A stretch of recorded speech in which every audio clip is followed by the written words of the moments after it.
More of that famous President Trump sarcasm. This after CNN was forced to backpedal on a story about the Trump team. That's right. Joining us now with their unique take on all of this, social media stars and Trump supporters, Diamond and Silk. Good morning to you both, and Merry Christmas. Thanks for being here. The specifics on this story of CNN, who the president is going after on Twitter this morning as well, in addition to the podium, is they reported that Trump campaign officials received an email from an unknown sender on September 4th that linked to unreleased Wikipedia or WikiLeaks documents. Well, they forgot a 1. They should have had a 1 in there instead of a 0, because they actually got that email on September 14th, one day after those WikiLeaks had been already released publicly. So what looked like collusion was actually 10 days early and fake news. What do you make of this? Well, you know what? CNN is starting to look like a puppet show. They sit on their platform like stage puppets and spread lies. That's right. That's why we call them the very fake news. Now, whoever put this story out, they need to be fired. And CNN need to understand, as a news organization, you are supposed to speak the news, report the news, but not be the news. That's right.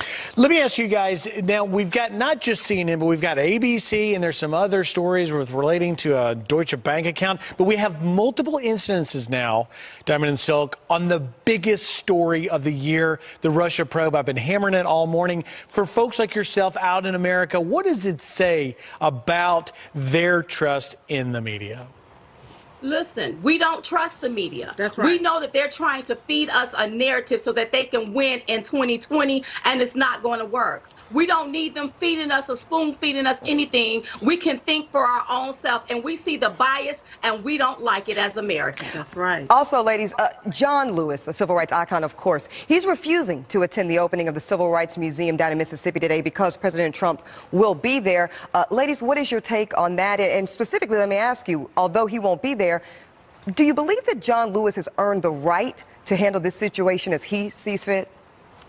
Listen, I believe John Lewis, who's supposed to be a civil rights icon, who was against segregation, is now segregating this president. Who was against discrimination is now discriminating against this president, which is wrong. I think that John Lewis' mindset is back in the 60s. This is 2017. We already can drink out of the same water fountain, eat at the same water fountain, eat at the same lunch counter. Now it's time for us to come to the table together, hand in hand, and solve problems. And if John Lewis can't do that, what he needs to do is go home somewhere and sit down, pass the torch to somebody that's willing to come to the table so we can move this country forward hand in hand. And also recognize that Martin Luther King had a dream. It's time for us to wake up from the dream and start fulfilling that dream. There's so many people that's still stuck in that dream, and that's why they're still running around here talking about we shall overcome, and don't realize we've already done overcame, and now it's time for us as American people to come up. That's right. Now, ladies, let me ask you, you did reference, at least one of you said that he was a supposed civil rights icon. Is there a dispute there from your lens as to whether John Lewis... No, he's a civil rights icon. Oh, okay. Excuse me, let me clarify. He's a civil rights icon, but what really gets me is that they're still fighting. These older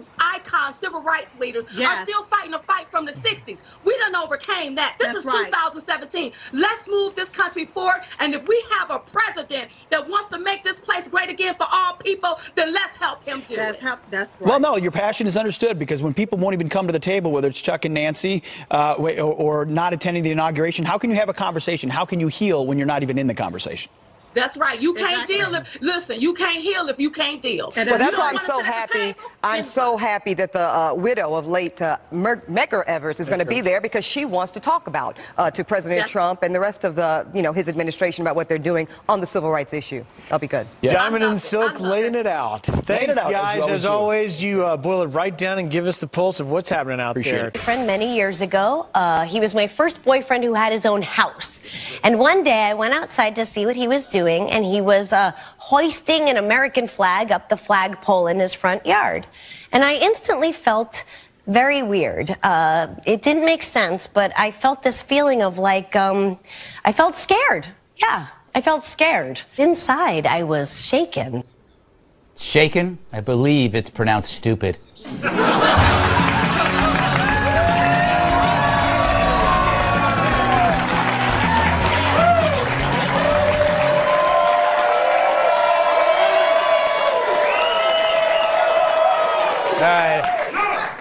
I had a bad enchilada. I think I need something to make me puke.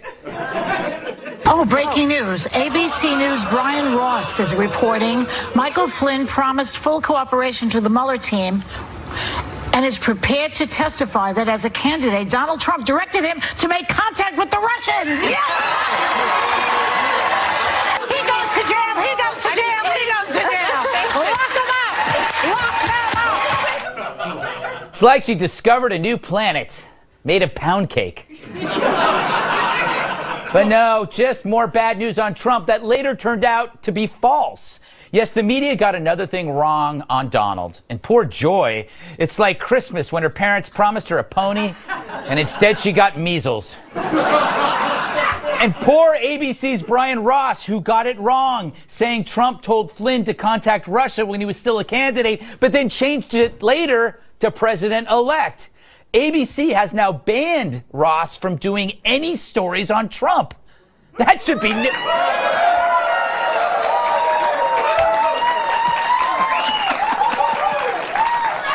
I didn't expect applause there, but that should be no problem. It's not like Trump's in the news at all. My God, what's this poor guy going to cover now? The hottest Christmas toys? That's going to be a problem.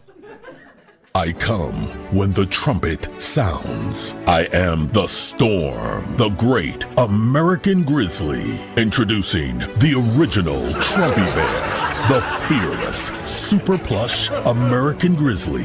Trumpy Bear was born June 14th, Flag Day. Just find the secret zipper and pull out the American flag themed blanket. Then wrap yourself in the red, white, and blue for comfort and warmth. Wish I had a flag hidden in my butt. And maybe one day that will happen. How was Trump's week? Well, he wasn't impeached, but they tried. Donald John Trump, President of the United States, is unfit to be president and is impeached for high misdemeanors. Sounds like you're high. Look. This guy knows it was never gonna happen. It's like setting your mom up with Kevin Spacey. You're wasting everybody's time. A lot of fans of Spacey here. Loved it and pay it forward. Okay. And yet, as they tried to dump Trump, they lost Franken. But hey, grab a seat, you lose a seat. And now Trump's tax bill is about to pass, though some of it think it's the end of the world, literally the end. It is the end of the world. This healthcare, the debate on healthcare is life, death. This is Armageddon. This is a very big deal. Scary stuff. It's no wonder her face is frozen in fear. But no matter what Trump does, it's always the end of the world. Recognizing journalism as Jerusalem as Israel's capital, end of the world. Supreme Court okays the travel ban, end of the world. Steaming your pants while standing, end of the world. Do you steam the president's pants while he's wearing them? Look, of course. Of course. That's a big story from Corey, hot pants. And hot food.